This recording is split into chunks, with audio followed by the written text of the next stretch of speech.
to like you better be all around solid everywhere. And this is a striker by trade, right? She came into the MMA as a striker, and the knock on her was always her takedown defense, going to the mat, getting off of her back, getting subbed, etc.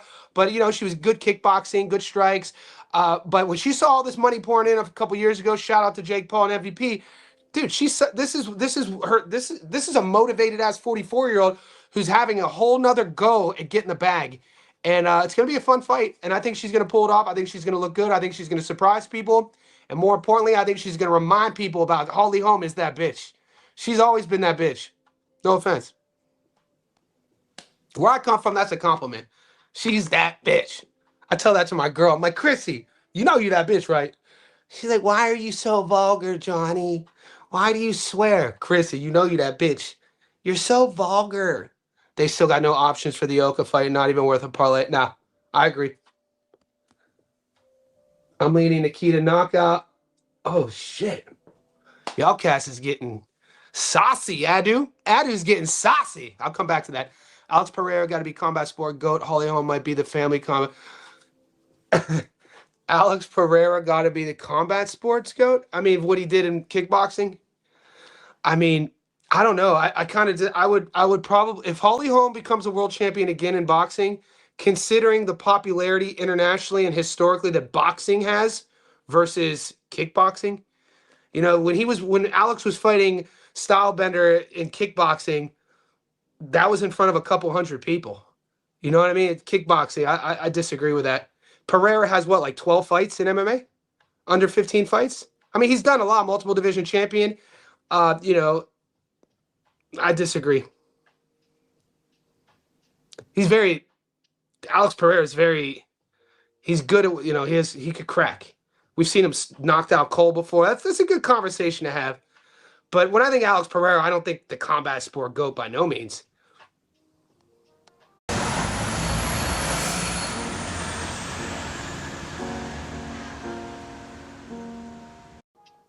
I'm leaning Nikita knockout. Dude, if Nikita Zoo knocks out Zerafa, fuck. I don't know, man. Only ever two-weight champion Glory and two-weight champion UFC Alex the GOAT. I disagree. I definitely Glory. I mean, there were only two-weight champion Glory. I mean, Rico was a dog in Glory. You guys must be forgetting about fucking the Doctor in Glory. I think one of the greatest Glory fighters of all time was not Alex Pereira. It's fucking the Armenian Italian kid. They call him the Doctor. Hands down, dude.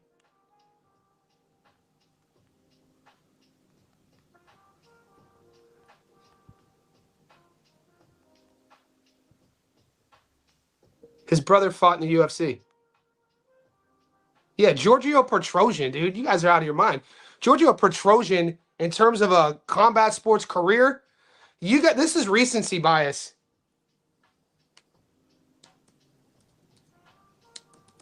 You guys must not know about the Doctor, boy. It's her shit.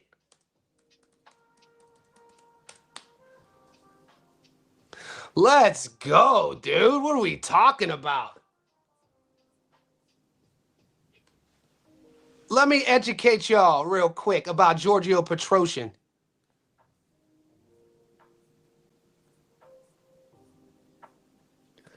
This man, watch his tape, watch his career. Not a perfect record, but this motherfucker, bro, there's no way you would pick Alex Pereira over Giorgio Petrosian as legacy, in terms of legacy. Multiple sports, yeah, granted Giorgio was just a Glory kickboxer, but I mean, Alex Pereira, I mean, you really like the one-dimensional style to call him the combat sports GOAT legend? I don't know, man. He's really, like, I mean, you could call him basic. He's really basic. Stiff. I don't know. Y'all cats are getting offended. Y'all cats are getting offended. 13-3 in the UFC. Well, let's see how many UFC fights is he at. What is he even at 10 UFC fights? He lost to Ankalaev in a shit fight. 1, 2, 3, 4, 5, 6, 7, 8, 9, 10, 11, 12. Shit, he's had. Okay. I would not call him the GOAT. I wouldn't put out, in terms of the greatest UFC fighter of all time, I wouldn't even put Alex Pereira in my top. I would put Anderson Silva. I'd put BJ Penn. I'd put George St. Pierre above Alex Pereira. And that's just in the UFC. So if Alex Pereira is not, and I'd put Mighty Mouse Demetrius Johnson above him. So in my Mount Rushmore of UFC GOATs, how could you be a combat sports GOAT if you're not the UFC GOAT? So in terms of what each fighter meant, and Royce Gracie, I put Royce above Pereira for what each guy meant for their era and what they did. I would go no particular order. I go Anderson Silva, definitely BJ Penn, definitely George St. Pierre, definitely Royce Gracie. Yeah, Pereira's not even in my top 5, mate. And then in Glory Kickboxing, his legacy doesn't even hold a candle to Giorgio Petrosian. So I don't know what you guys. Maybe this is recency bias. I agree, they all better MMA, but none of them 2-weight Glory champ. Yeah, dude, what are they talking about? I'm not calling anyone a casual here. It's just sometimes I think people forget that I watch just as much MMA. I watch just as much kickboxing than I do boxing. So like, we could go toe to toe with all these combat sports. Alex is great for what he is. He's very one-dimensional. He can't grapple. You know what I'm saying? Like he's kind of like a throwback in terms of like a specialized sort of fighter. He's stiff, doesn't use the entire octagon, but he fucking hits like a truck, dude. He's like, he's kind of chinny. We've seen him knocked out cold before in Glory. We've seen him knocked out cold by 4 against a middleweight in the octagon. But I think that just goes to show you the levels of the sport. MMA is still new. MMA, as an organized sport, has only been around since 1993. And very new. And what other sport came around in your lifetime? You know what I'm saying? I was born in 82, 93, I was 11. I remember watching UFC 1, the tournament out of Colorado. So, with that being said, not a big sample size to choose from for all-time greats. A couple decades. So that's kind of the argument there. But calling him an MMA GOAT is absolutely insane, dude. Insane. UFC is hard to GOAT because the fighter is so well diverse now. When you want to look, though, at what fucking BJ Penn did in dude, BJ Penn fought at heavyweight before. BJ Penn won title, I think, 45, 55, or 55 and 70. BJ in his prime, there's a period of 5 years no one beats BJ Penn. You can almost say the same for George St. Pierre, though. There's a period of about, after his loss to Matt Serra, when GSP lost to Matt Serra, he was upset. Nobody saw that shit coming. He went on his run, and nobody touched him. But Anderson Silva, when Anderson Silva broke in, when he was coming over, and then he broke into the UFC, his run, the knockouts of fucking Rich Franklin, Forrest Griffin, what he did to, wasn't it? I hate using my phone. Up until when he was showboating against Weidman. Probably that first knockout against Rich Franklin, and then when he got stopped against Weidman. But that era, I think he might have been. He has the record. Defended his belt 16 times, something along those lines. Think about that. Defended his belt, I think 16 times, dude. Something insane.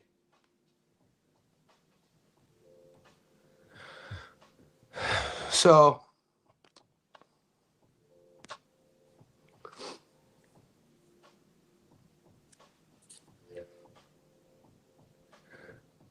holds the record, longest title reign, history, 2,457 days.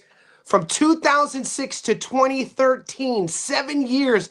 And look at this. I got a memory on me. Included a UFC record, 16 consecutive victories in that span. This is the GOAT. Spider Silva. Spider Silva's the GOAT, dude. I don't give a shit what anybody says. how he was operating, what he was doing, the risks he was taking in a blood sport, changed the entire game. This dude is not only a pioneer and innovator, but this dude is one of the greatest strikers combat sports has ever seen. Also, are we going to talk about he's down every second of the fight against Chael and he pulls a fucking submission with like a minute left? The dude, that shit was insane, dude.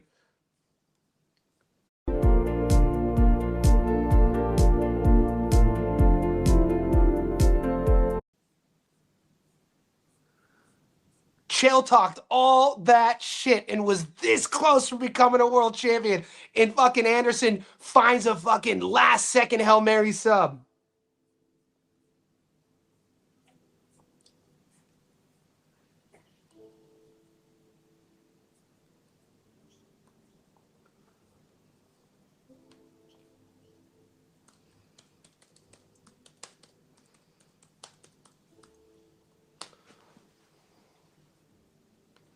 (2006), yeah, 7 years, 2,400 days, 16 straight title defenses. What are we talking now? In the UFC, if you defend your title, people are like, "Well, you're not a champion unless you defend your belt." It's like, bitch, you're not Anderson Silva unless you defend it 16 times.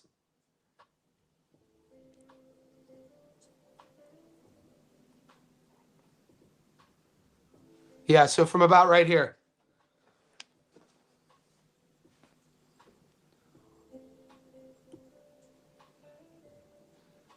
Stephan Bonner knockout. Chael Sonnen. Oh, it wasn't a sub. He kneed him. No, that was the second time. Yeah. Chael Sonnen knees punches. Okami strikes. Vitor Belfort head kick. Chael Sonnen triangle armbar. 3 minutes and 10 seconds left in the fifth in a fight that he was down. Damian Maia, UD. People sleep on Damian Maia too. Damian Maia was a fucking nightmare. The best jiu-jitsu. When people always forget who had the best jiu-jitsu in MMA history. Fucking Damian Maia. Forrest Griffin, knockout. Talis Latis, decision. Patrick Cote, knee injury. Cote was a dog too. People forget how good Patrick Cote was. James Irvin punches. Hendo, dude, one of, in my opinion, the most underrated UFC fighter of all time is Dan Henderson. Look at Dan Henderson's legacy, dude. Look who Dan Henderson beat. Dan Henderson was a guy who came from the early days of the UFC. Pride UFC. Fought everybody. The H-bomb, dude. Literally, when he knocked out Bisping the first time, he took the silhouette of the knockout and made it his branding logo. So when Henderson would sell his gear, his clothes, his t-shirts, the Dan Henderson logo is a silhouette of fucking Bisping getting starched. Talk about it. Who's a colder motherfucker than Hendo? Rich Franklin knee the first time. Nate the Great Marquardt punches. Travis Lutter. So here's another guy I got to teach you guys about, Travis Lutter. Travis Lutter is one of the, in my top 5 jiu-jitsu guys in UFC history. Nobody's ever heard of him. Fought for 1 world title, killed himself to make 185. You could find the weigh-in footage when Lutter weighed in against Anderson. He was so massive, they had to literally carry him to the scale, and he was a fraction of himself fighting Anderson Silva. Travis Lutter is the guy who taught Kevin Holland his jiu-jitsu. So he's a coach out of Texas. Travis Lutter, dog, dude. Rich Franklin, Chris Lieben. Yeah, so when we're talking about GOATs, man, I don't even have Pereira in my conversation. Sorry.